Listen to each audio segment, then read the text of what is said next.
ठीक है,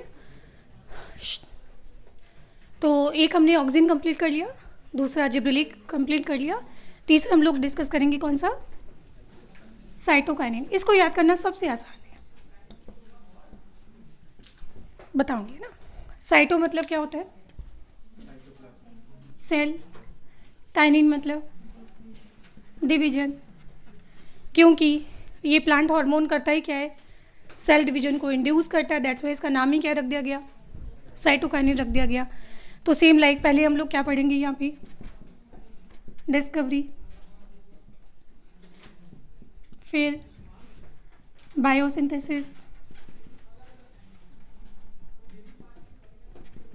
फिर फिजियोलॉजिकल इफेक्ट।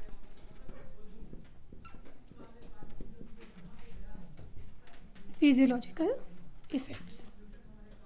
तो साइटोकाइनिन का डिस्कवरी कैसे हुआ था, तो लेबॉर्ट्री में, हालांकि आप तो बॉटनी लोगे नहीं, है ना, नहीं तो बॉटनी जो लोग लेते हैं ना, तो उनके लिए एक प्लांट को कल्चर करने के लिए वहाँ पे यूज़ होता है मीडिया, एंड उस मीडिया को बोलते हैं एमएस मीडिया, एमएस मीडिया, वो साइंटिस्ट के नाम पे ही उसका नाम रखा गया एमएस मीडिया। तो इसमें पहले हम एस का मतलब समझते हैं, एस का मतलब होता है स्कूक, है ना। तो इसमें स्कूक साइंटिस्ट ने क्या किया था कि सबसे पहले लेबोरेटरी में, याद है हमने पहला हार्मोन कौन सा पढ़ा था, ऑक्सीन, एंड ऑक्सीन करता क्या है, रूट इंडक्शन करता है, रूटिंग कॉज करवाता है।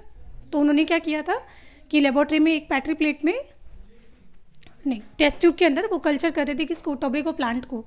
एंड टोबैको जैसे आप गुलाब की डाली से कल्चर करते हो, गुलाब लगाते हो नया, तो उन्होंने क्या किया था, वहाँ पे तंबाकू का स्टेम लिया था, और स्टेम के अंदर होते क्या है, नोड और इंटरनोड। तो स्पेशली जो इंटरनोड वाला जो पोर्शन था, उस इंटरनोड वाले पोर्शन में वहाँ पे डेवलप हो गया था कैलस। कैलस क्या होता है बताती हो, क्योंकि उस मीडिया में था क्या, ऑक्सीजन तो था ही, पर ऑक्सीजन के साथ उन्होंने क्या डाल दिया, वहाँ पे वैस्कुलर टिश्यू होता है, वैस्कुलर बंडल, जाइलम फ्लोएम, है ना, तो उनका एक्सट्रैक्ट, या फिर उन्होंने ऐड कर दिया ईस्ट का एक्सट्रैक्ट, या फिर डीएनए ऐड कर दिया, या फिर उसमें ऐड कर दिया जाता है क्या, coconut milk. By the way मैंने भी किया था कि जब लेबोरेटरी में साइटोकाइनिन जब ख़त्म हो गया था, तो हमने एज अ इमरजेंसी जो है उसमें कोकोनट मिल्क ला के ऐड किया था, ठीक है, क्योंकि coconut milk is a good source of, हम बोल सकते हैं साइटोकाइनिन, ठीक है। तो इनमें से सारे ऐड नहीं करने, इनमें से कुछ भी ऐड, चारों चीज़ों में से एक चीज़ ऐड कर दो। तो बाय द वे चारों में से चीज़ें जो है वो किसका सोर्स है, साइटोकाइनिन का सोर्स हो गया। ऑक्सीजन तो उन्होंने ऐड किया ही किया था, अब क्या ऐड हो गया, साइटोकाइनिन। एक्चुअल में दोनों का जो प्रपोर्शन इक्वल होता है, तो इक्वल होने पर क्या होता है, देखो ऑक्सीजन रूट इंडक्शन करवाता है, अभी हम पढ़ेंगे साइटोकाइनिन शूट इंडक्शन करवाता है। Oxygen root induction, cytokinin shoot induction करवाता है। और जब मैं दोनों का प्रपोर्शन इक्वल ले लूँ तो बेचारी सेल तो कंफ्यूज हो जाएगी कि मैं शूट बनाऊँ कि रूट बनाऊँ, तो कुछ नहीं बनाती है। और दोनों ही हार्मोन करते क्या है, ऑक्सीजन भी सेल डिवीजन को प्रमोट करता है, साइटोकाइनिन भी सेल डिवीजन को प्रमोट करता है। तो वहाँ पे सेल डिवाइड तो होती रहेगी, सेल की संख्या बढ़ती रहेगी, पर वो सेल ना तो रूट में कन्वर्ट हो पाएगी, ना ही स्टेम के अंदर कन्वर्ट हो पाएगी। तो फाइनली वो क्या बन जाएगा, अनडिफरेंशिएटेड मास ऑफ सेल्स बन जाएगा, और उसी को हम क्या बोलते हैं, कैलस। क्या बोलते हैं, कैलस। तो ये एक्सपेरिमेंट किसने किया था, स्कूग ने एंड हिज को वर्कर, ठीक है। चलो वो नहीं पढ़ना है। अच्छा, दूसरे साइंटिस्ट से फिर आए थे मिलर। कौन से साइंटिस्ट, मिलर। एंड मिलर ने सबसे पहली बार लैब में जब काम कर रहे थे, तो जो मीडिया होता है जैसे प्लांट को टिश्यू कल्चर करते हैं, उस मीडिया में उन्होंने पता है क्या डाल दिया, एक फिश के स्पर्म डाल दिए, फिश के स्पर्म डाल दिए। एंड फिर उसके बाद उन्होंने देखा कि प्लांट की जो ग्रोथ थी वो अचानक से बहुत ज़्यादा तेज हो गई थी। तो फिर उनको आइडिया मिला कैसे, तो फिर बाद में फाइनली जाके स्कूग और मिलर ने दोनों ने मिल के उस केमिकल को पता किया कि केमिकल एग्जैक्टली है कौन, है ना। तो उसका आइडेंटिफिकेशन एंड फिर उसको पहली बार क्रिस्टलाइज भी इन दोनों ने मिल के किया था, किसने, मिलर और स्कूग ने। कोई परेशानी इसमें। और जो हेरिंग फिश से पता हुआ क्या था, हेरिंग फिश की जो स्पर्म थी, स्पर्म क्या होता है, सेल होती है, सेल में क्या होता है, न्यूक्लियस होता है, न्यूक्लियस में डीएनए होता है। जब मीडिया हम बनाते हैं तो मीडिया बनाने के बाद उसको स्टरलाइज करने के लिए क्या करते हैं, ऑटोक्लेव करते हैं। ऑटोक्लेव मतलब प्रेशर कुकर, ताकि उसमें अगर कोई बैक्टीरिया वगैरह हो तो मर जाते हैं, है ना। तो बैक्टीरिया, फंगस और स्पोर्स मर जाते हैं। पर ऑटोक्लेव जो होता है वो 121 डिग्री सेल्सियस होता है, पर उसके इसमें जो स्पर्म है वो भी मर जाएगा, उसका डीएनए एक्चुअली डिग्रेडेड हो गया था। एंड डीएनए जो आप लोग जानते हो किसके बने होते हैं, डीएनए के अंदर नाइट्रोजनस बेस होते हैं, प्यूरिन और पैरामिडिन, और बेसिकली इसमें से प्यूरिन बाहर आ गया। प्यूरिन भी कौन सा, एडेनिन। वो एडेनिन एक्चुअली डिग्रेड हो गया था, और एडेनिन के डिग्रेड होने की वजह से एक केमिकल डेवलप हो गया था जिसको फाइनली उन्होंने नाम दिया था काइनेटीन।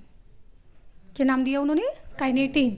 तो क्या मैं ऐसा बोल सकती हूँ कि जो ये एडेनिन है ये कहाँ से, सॉरी काइनेटीन जो है वो कहाँ से बनेगा, मैंने पूरी कहानी सुना दी अब तो। Sperm, DNA, purine, adenine. तो हम लोग बोलेंगे कि ये प्यूरिन डेरिवेटिव्स होते हैं। ये क्या होते हैं, प्यूरिन डेरिवेटिव्स। और प्यूरिन जो होते हैं वो कैसे होते हैं, एसिडिक नेचर होते हैं कि बेसिक नेचर होते हैं, पायरिमिडीन प्यूरिन क्या होते हैं, नाइट्रोजनस बेस होते हैं। तो इसका प्रॉपर्टी कैसा होगा, बेसिक प्रॉपर्टी होगा, है ना। ऑक्सीजन एसिडिक था, जिब्रेलिक एसिड था, बट साइटोकाइनिन जो है ये क्या होगा, बेसिक प्रॉपर्टी होगा। कोई परेशानी। चलो, तो डिस्कवरी में पहला साइंटिस्ट हम पढ़ते हैं कौन सा, स्कूक। एंड स्कूक जो थे वो काम कर रहे थे किसके ऊपर, टोबैको प्लांट के ऊपर। एंड टोबैको प्लांट का उन्होंने यूज़ किया था इंटरनोडल सेगमेंट। और जब उन्होंने मान लो कि इसको पैट्री प्लेट में जब रखा, ठीक है, और पैट्री प्लेट में उन्होंने क्या भरा, यहाँ पे मीडिया भर दिया। मीडिया मतलब खाना। और इस मीडिया में उन्होंने क्या ऐड किया था, यहाँ पे एक तो ऑक्सीजन तो ऐड किया ही किया था, पर ऑक्सीजन के अलावा उन्होंने यहाँ पे ऐड किया था extraction of vascular tissue, extraction of vascular tissue, या फिर उन्होंने यहाँ पे ऐड किया ईस्ट एक्सट्रैक्ट, या फिर आप इसमें ऐड कर सकते हो कोकोनट मिल्क, या फिर इसमें ऐड आप कर सकते हो क्या, डीएनए। चारों ऐड करने की जरूरत नहीं है, चारों में से कुछ भी आप ऐड कर सकते हो। तो मोरल ऑफ द स्टोरी ये क्या है, ऑक्सीजन। और ये सभी सोर्स किसके हैं, साइटोकाइनिन के सोर्स है। तो जब ऑक्सीजन और साइटोकाइनिन का कॉन्सेंट्रेशन जब क्या होता है, इक्वल होता है, इक्वल कॉन्सेंट्रेशन, चिंता मत करो भी पढ़ाऊंगी। तो जब इक्वल कॉन्सेंट्रेशन होगा तो सेल ना तो रूट बनाएगी ना ही शूट बनाएगी, बस वो डिवाइड करती रहेगी, है ना। और डिवाइड करेगी, डिवाइड करते करते करते करते यहाँ पे क्या बन जाएगा, इसका पूरा का पूरा एक ट्यूमर बन जाएगा। और ये जो ट्यूमर होगा वो डिफरेंशिएटेड होगा कि अनडिफरेंशिएटेड, वेरी नाइस। तो ये क्या मिला, यहाँ पे अनडिफरेंशिएटेड मास ऑफ सेल्स देखने को मिला। और फाइनली उन्होंने इसका नाम क्या रखा, मतलब इसको हम बोलते हैं क्या है, बाय द वे कैलस बोलते हैं। तो यहाँ पे हुआ क्या था, कैलस फॉर्मेशन। क्या हुआ था, कैलस फॉर्मेशन। कोई परेशानी इसमें नहीं। फिर दूसरा साइंटिस्ट है कौन से, मिलर। एंड मिलर ने लेबोरेटरी में पहली बार जो है यहाँ पे क्या यूज़ किया था, हेरिंग फिश के स्पर्म यूज़ किए थे, ऐड इन मीडिया। और फिर उसके बाद क्या किया, उसके बाद उसको ऑटोक्लेव किया। तो ऑटोक्लेव करने की वजह से इसमें डीएनए जो था उसमें जो प्यूरिन था, प्यूरिन मतलब जो एडेनिन था, वो एडेनिन क्या हो गया था, यहाँ पे डिग्रेड हो गया था। और इसके डिग्रेडेशन से एक केमिकल जो बना था, उस केमिकल को फिर फाइनली पता किसने किया, तीसरा वापस स्कूग एंड मिलर दोनों मिला के लिख दो। तो स्कूग और मिलर ने दोनों ने पहली बार फर्स्ट टाइम इस केमिकल को आइडेंटिफाई किया, आइडेंटिफाई, एंड पहली बार उन्होंने क्या किया, इसका क्रिस्टलाइजेशन किया, क्रिस्टलाइजेशन किया। और फाइनली फिर इसको टर्म दिया था यहाँ पे क्या, काइनेटीन। काइनिन का मतलब होता है डिवीजन, क्योंकि एक्चुअल में करते क्या है, सेल डिवीजन को प्रमोट करता है। तो इसके बेसिस पे इन्होंने नाम क्या दिया इसका, काइनेटीन। कोई परेशानी। तो ये कहानी थी इसमें क्या, इसकी डिस्कवरी के बारे में। अब पढ़ते बायोसिंथेसिस। तो बायोसिंथेसिस के लिए मैं आपको ऑलरेडी बोल चुकी हूँ कि ये कहाँ से बनेगा, ये एक प्यूरिन डेरिवेटिव्स होता है। क्या होता है, ये तो हमने लिखा था यहाँ। और प्यूरिन में भी कौन, एडेनिन या ग्वानिन, वेरी नाइस। बायोसिंथेसिस। अच्छा, इसकी साइट क्या होगी, ये या तो बोल दो प्यूरिन या फिर बोल दो एडेनिन डेरिवेटिव्स होती है। और फिर इसका जो नेचर है वो कैसा होगा, वीक बेसिक नेचर होगा इसका। ओके बताओ इसका साइट क्या होगा सिंथेसिस का, थोड़ा सा यूज़ करो कॉमन सेंस। नाम क्या है इसका, करता क्या है, सेल डिवीजन प्रमोट करता है। तो जहाँ कहीं भी प्लांट के अंदर सेल का डिवीजन चलता है वहाँ कौन मिलेगा आपको, साइटोकाइनिन। एंड सेल डिवीजन कहाँ चलता है, जहाँ टिश्यू मेरिस्टेमेटिक होता है। Very nice. तो same like auxin, same like auxin की तरह। तो इसमें इसका साइट हो जाएगा कौन सा, हाँ मेरिस्टेमेटिक टिश्यू, मेरिस्टेमेटिक टिश्यू। और मेरिस्टेमेटिक टिश्यू में भी स्पेशली कहाँ पे होता है, क्लोरोप्लास्ट। हालांकि हम बोलते हैं बेटा कि मेरिस्टेमेटिक टिश्यू में क्लोरोप्लास्ट नहीं होते, क्लोरोप्लास्ट नहीं बोलना चाहिए, बोलना चाहिए प्रोप्लास्टिड, है ना। हाँ तो वहाँ पे ये ज़्यादा देखने को मिलता है क्या, साइटोकाइनिन। अच्छा इसके टाइप कौन कौन सी होंगी, तो अभी अभी आपने पूरी स्टोरी के अंदर एक नेचुरल और आर्टिफिशियल सुन लिया है, ऑक्सीन, नेचुरल ऑक्सीन और दूसरा आर्टिफिशियल ऑक्सीन। आर्टिफिशियल ऑक्सीन मैंने क्या बोला है, काइनेटिन था, है ना। और बाय द वे इसके डिग्रेडेशन से एक और केमिकल बनता है जिसको बोलते हैं बाप, बेंजाइल अमीनो प्यूरीन। ठीक है, तो इसमें एक तो काइनेटिन हो जाएगा एंड दूसरा हो जाएगा कौन सा,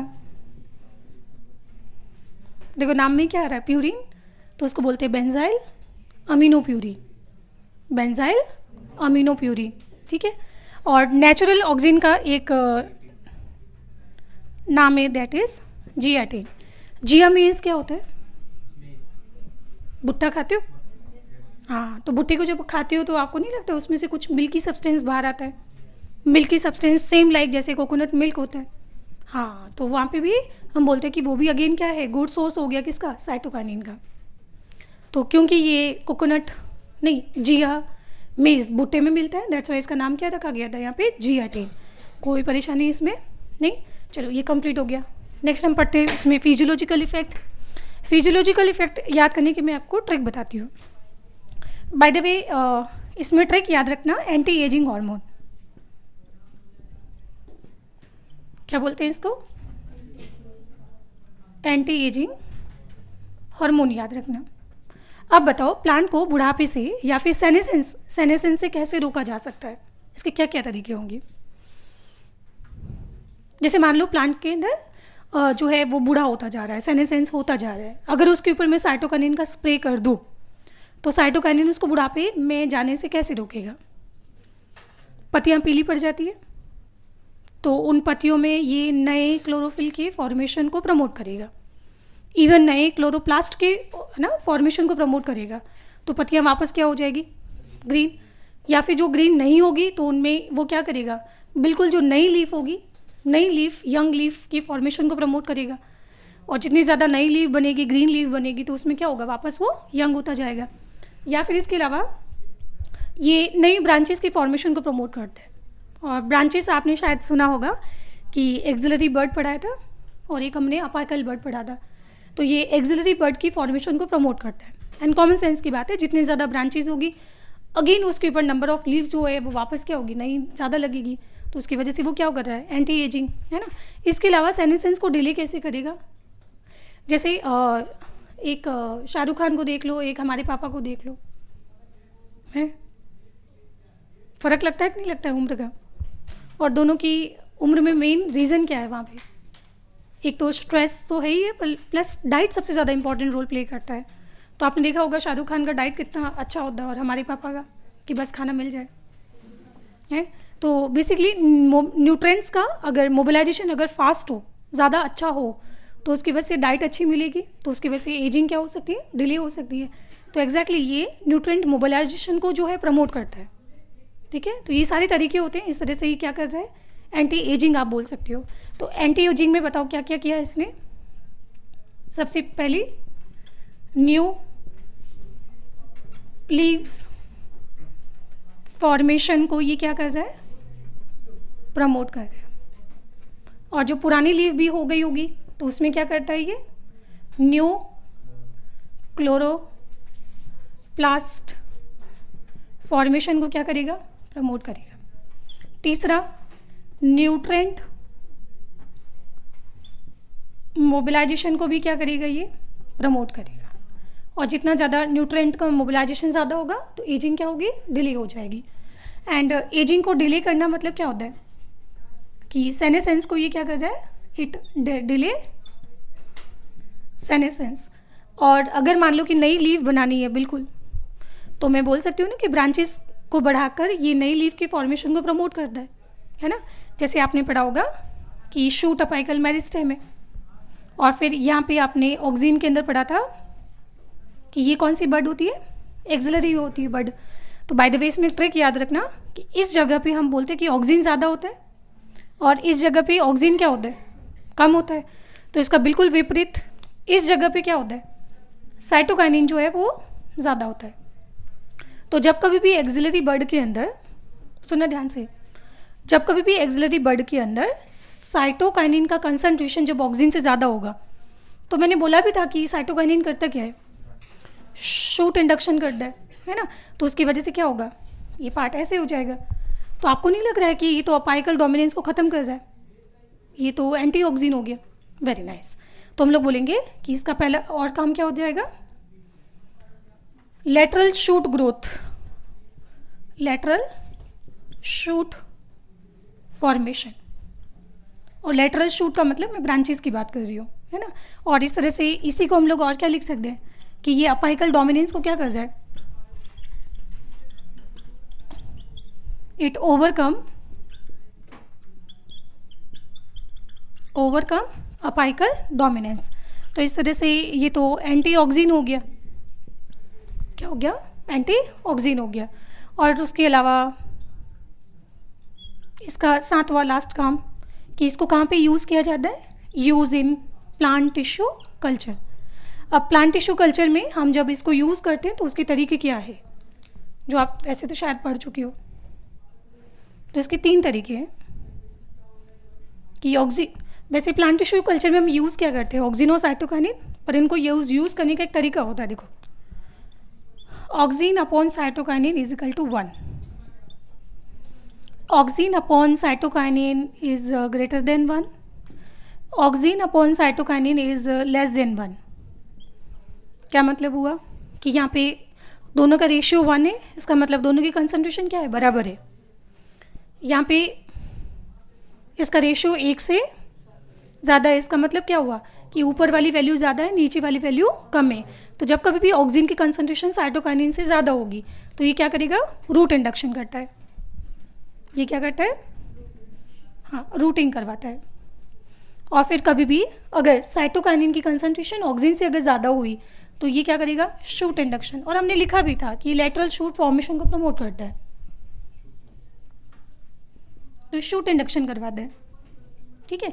अब मैंने बोला कि जब दोनों की कंसंट्रेशन अगर बराबर हो जाए तो अब इस केस में ना तो रूट बनेगा ना ही शूट बनेगा, क्या बन जाता है, वेरी नाइस। तो यहाँ पे क्या फॉर्मेशन होता है, कैलस का फॉर्मेशन हो जाता है। कोई परेशानी इसमें नहीं, बस तो इतनी सी कहानी थी किसके बारे में, साइटोकाइनिन। तो साइटोकाइनिन को याद करने का सबसे अच्छा तरीका क्या है कि ये एंटी एजिंग हार्मोन है, एंटी। और बाय द वे इसको हम बोलते हैं रिचमोंड लैंग इफेक्ट बोलते हैं, है ना, याद मत करो। ये सेनेसेंस को डिले कैसे करते हैं, न्यूट्रिएंट मोबिलाइजेशन को बढ़ा देते हैं। कोई परेशानी इसमें नहीं, आसान था। तो ये कहानी कंप्लीट हो गई किसके, साइटोकाइनिन की। बस 2 आपके और टॉपिक बचे हुए, कौन कौन से, एक तो बचा है इथाइलिन और दूसरा एब्सिसिक एसिड। एब्सिसिक एसिड तो सबसे छोटा है, एब्सिसिक एसिड सबसे छोटा है, ठीक है, लिख लो इसको।